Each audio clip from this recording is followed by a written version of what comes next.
Oropap means son of the nature, that from Anuak language. And we try to connect our music and dance with the nature. Also, we try to build like the new words just between the human being also and the nature. My name is Stephen Apiro Chala. I'm the director of Oropap African Performing Arts. And now I'm standing in front of my studio in Juba town. This place called Youth Cultural Center for training.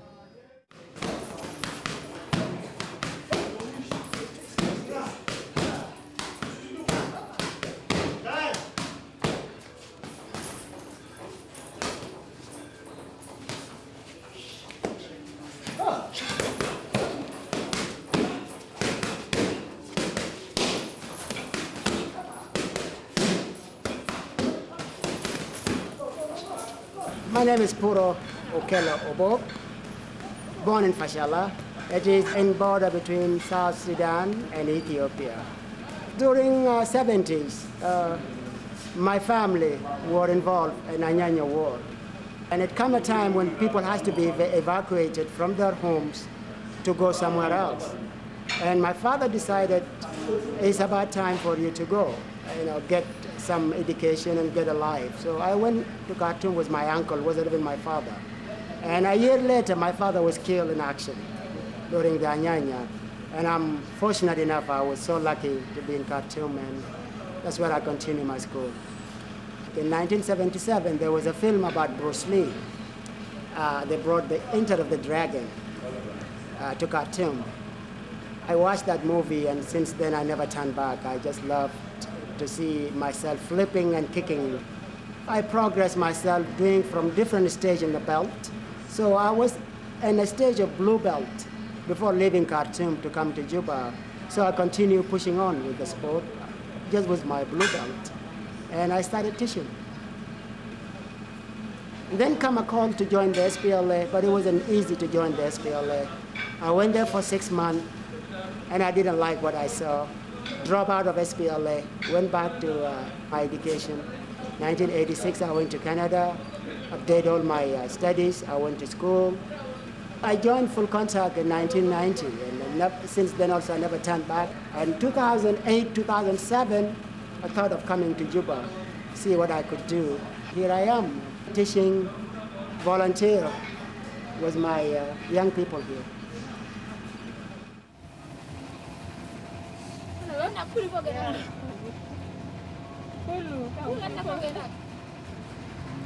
What do you do? I'm doing kisra.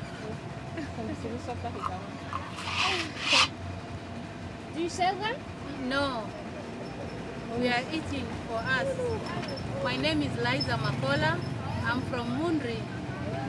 My husband is from Torit, so now I'm doing kisra. This is our tradition food. Yeah. And what do you eat with kisra? We can eat khudra, tabikh or tabikh bamia, or we can make meat. It's calling dama. We can eat. I'm a teacher. I was back from Cairo 2 years ago, but now I'm not working. I'm just staying at home. I don't have work. Yeah.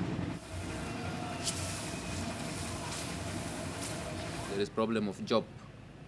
To get employment is difficult at the moment now. And most of them who came, they are not working. And when they came here, I think the government and the other NGOs, they arranged for their arrival to different destinations. And then the support given to them was just for 3 months. And then they said later, if there's something, it will be provided for you. After 3 months, you get the ratio of 3 months. Then for you, NFIs was distributed. And then they went home. After that, nobody again tried to give them help. Some of them are with their relatives, and some did not get even job. Some who are lucky, they have got job, doing some job around, though not to the maximum that they are satisfied with, but they just want to survive.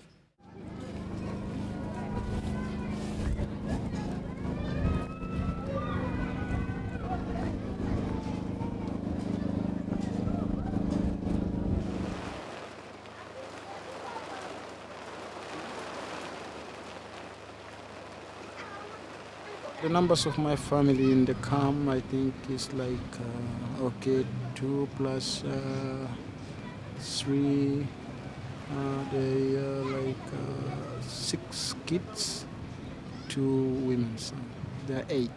They are like my brother kids and my sister kids. And my brother and my sister, they're still in Khartoum.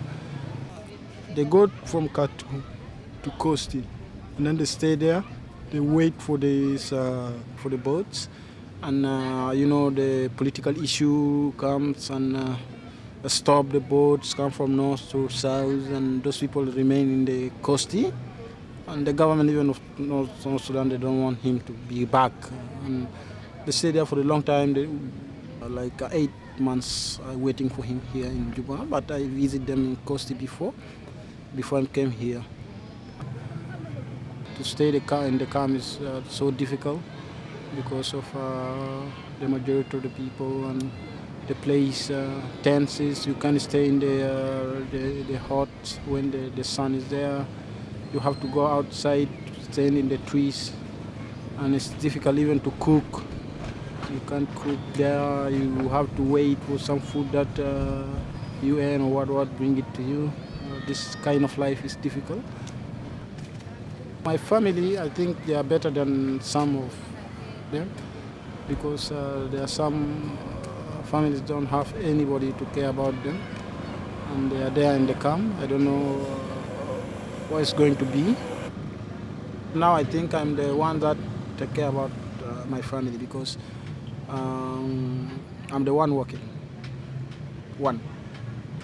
My brothers, 2 brothers, they're not working. I grew up in Juba.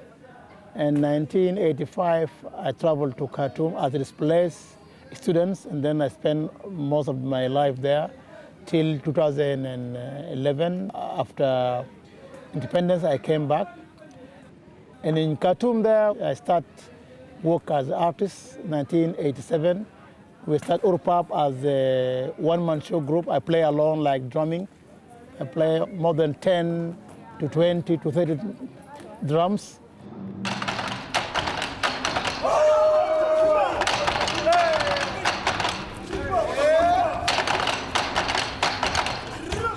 And then 1995, I changed the group from the drums, one-man show, to the musical group. And 2005, I changed the group from the group just play music and dance to the institute to teach people, youngest people and kids in field of the music and dance and drama. Now we are back to our home, and I'm happy. And we try to build our country because we know we are start from zero. But we have to start from zero, but also with the right way and also with strong ideas.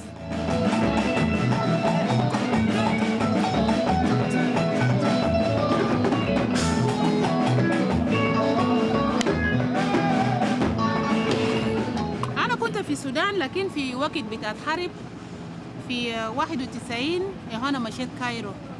ده سبب بتاعت حوادث. زمان أنا خلصت مدرسة أنا مشيت هناك ورجلي كان هناك في سايبروس في جامعة وخلص جينا قعدنا في كايرو. أنا عندي أولاد هسا رجلي شغال. He's working here with the UNMES. These returnees, they are Southerners. They are from South Sudan here. But some of them migrated to north or to anywhere away from the south. It was in the 80s. Most of them were in the 80s during the beginning of the civil war in South Sudan. And then most of them migrated from here to the north, just looking for refuge because South was a kind of battlefield between the government and the SPLA. At the end, when now Sudan is divided again into two, we have South Sudan as independent state, and then Sudan or North is there as independent state. Now comes the emergency. The government of Sudan asks everybody who is a Southerner staying there should come back to the south.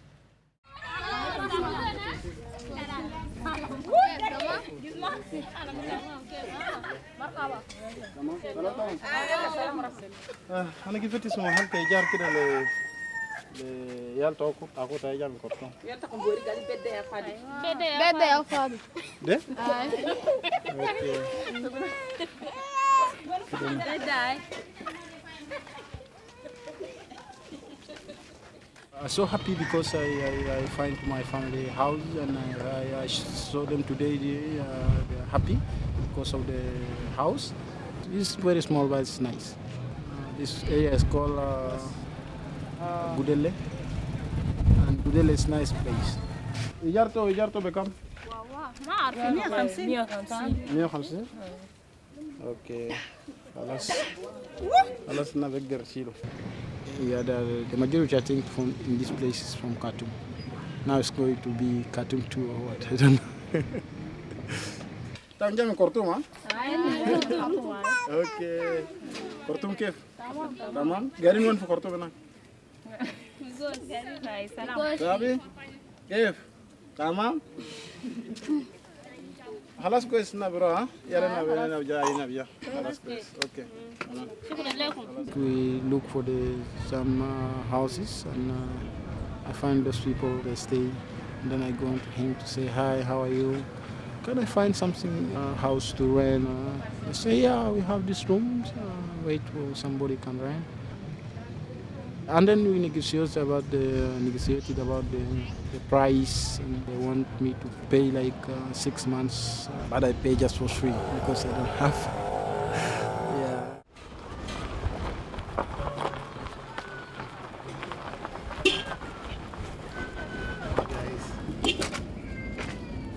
سلام تاكل كيف سلامات شهر ياكل عجيب the road. The people they're living here in this area are from different tribes. Equatoria, from the Barazal, from the Upper Nile, from Jungle states. They're taken from the Khartoum, from the north. Some of them they stay with parents or friends. Some of them they're still searching for the housing.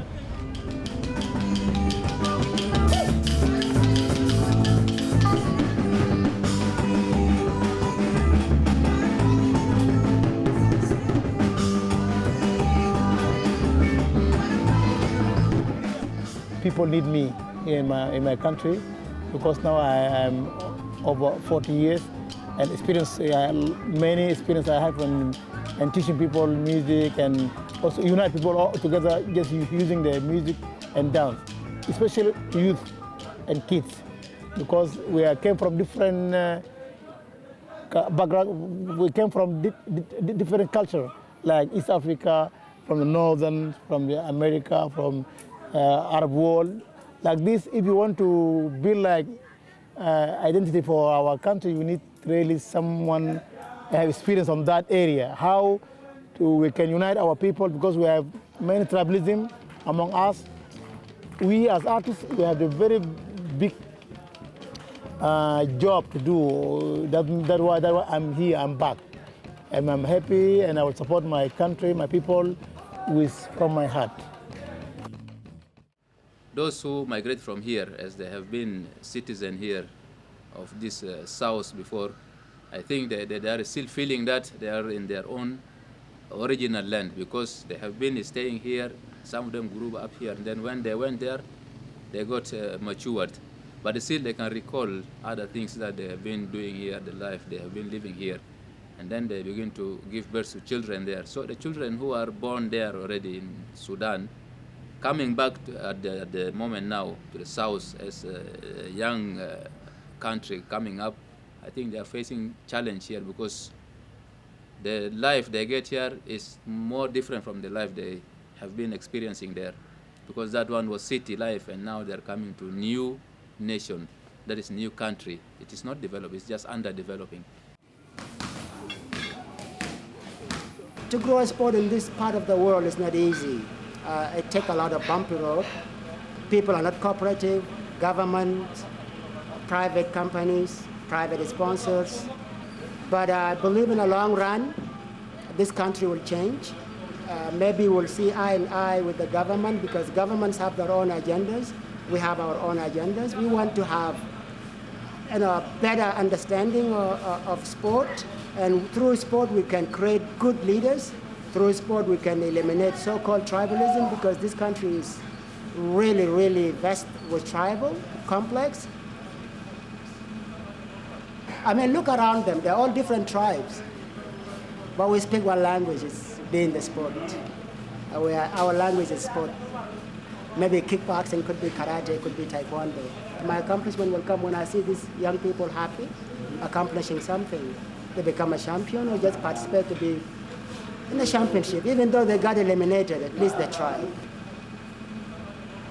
Most of them are returnees. Some of them came from Ethiopia, some came from Zaire, some came as far from Canada and US, some came from Australia, and they've never done boxing there.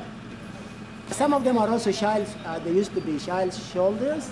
They were recruited in the army, but now they are free men. Some of them are still in military barracks, but I tell them always that's not the end of it. There will be a way out sooner or later. All right, okay? You need another jump in there?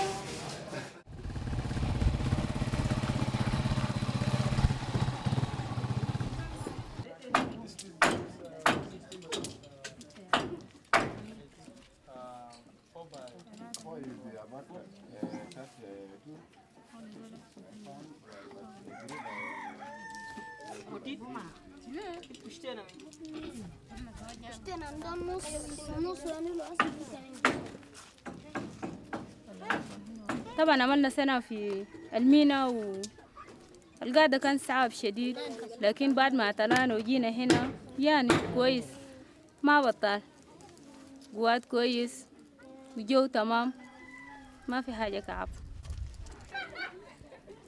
احنا قاعدين في خرطوم، جبل أولي، دار السلام، مربع 8/4. عشت في خرطوم 17 سنة. أنا سعيد ومبسوط شديد لأن أنا رجعت بلدي يعني، وهناك ما كان محلي على أساس، لكن بعد زمن طويل رجعت بلدي أنا مبسوط مرتاح شديد. The life of Southerners in the north is the difficult life. Why I say the difficult life? Because South and North, we are all in Sudan that time. We are all Sudanese. But we find ourselves like we are not the Sudanese. They find themselves like this Sudan is not ours.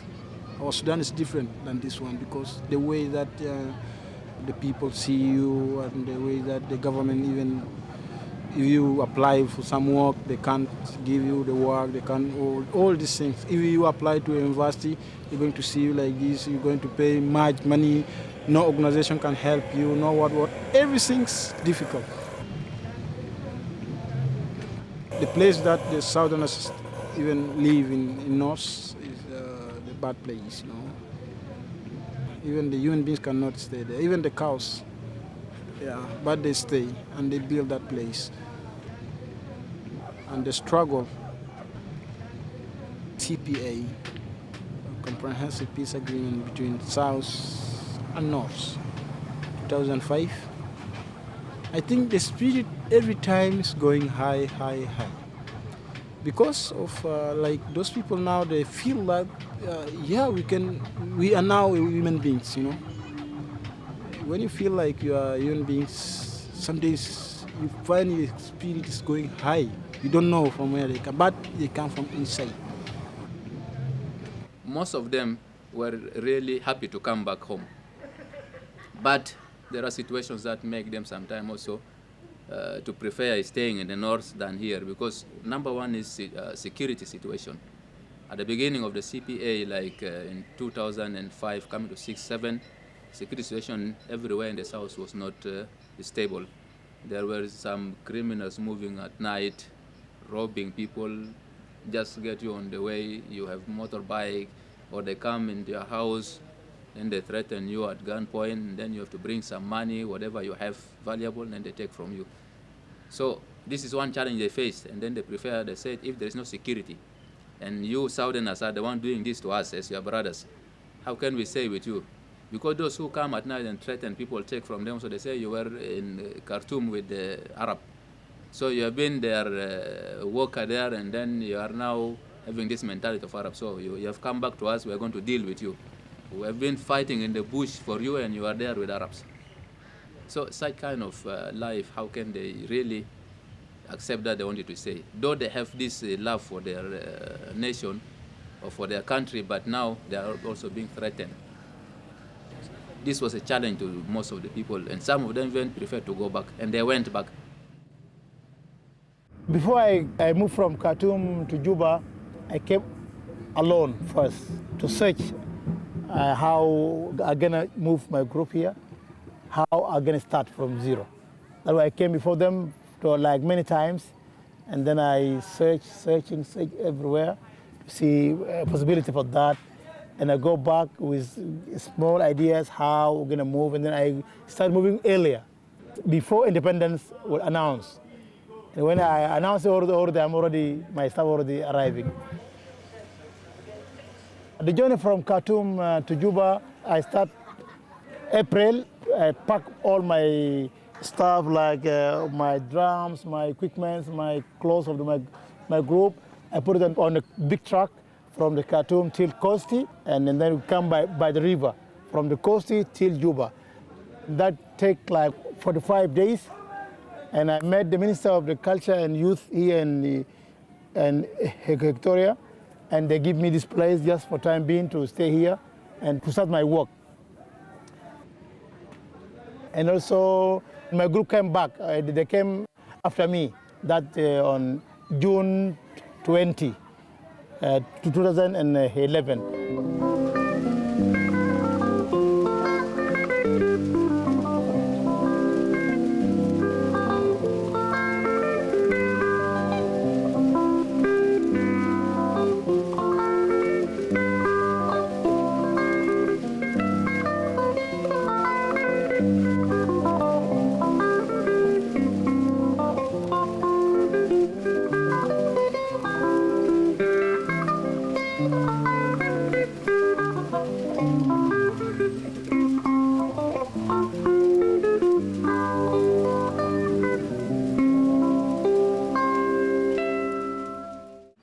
Mouth to mouth, people talk about me. They say, hey, there is a coach who came to town, a former fighter, a former competitor is here and is helping people out, and they come.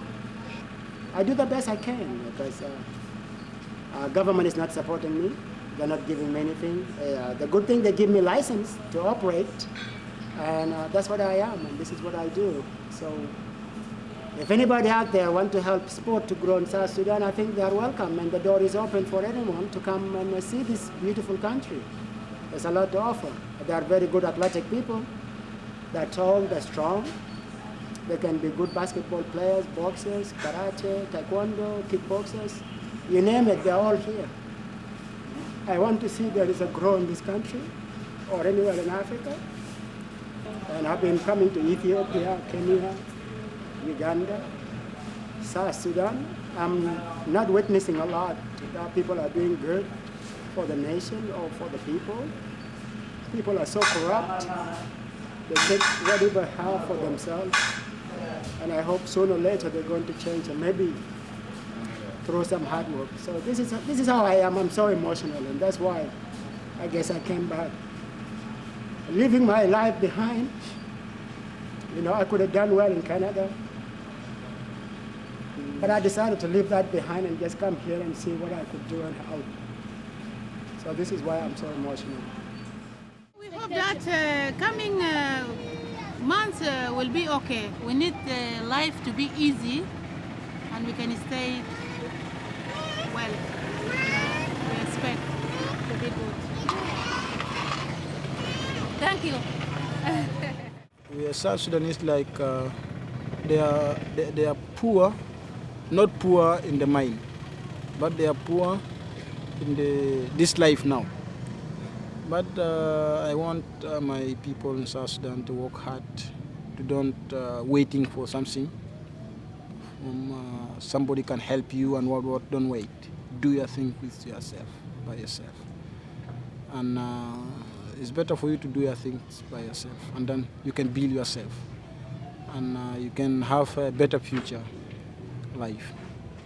The way I think the returnees can contribute to the South is when they are back home like that. We need to welcome them in a good way, that they feel that really they are at home.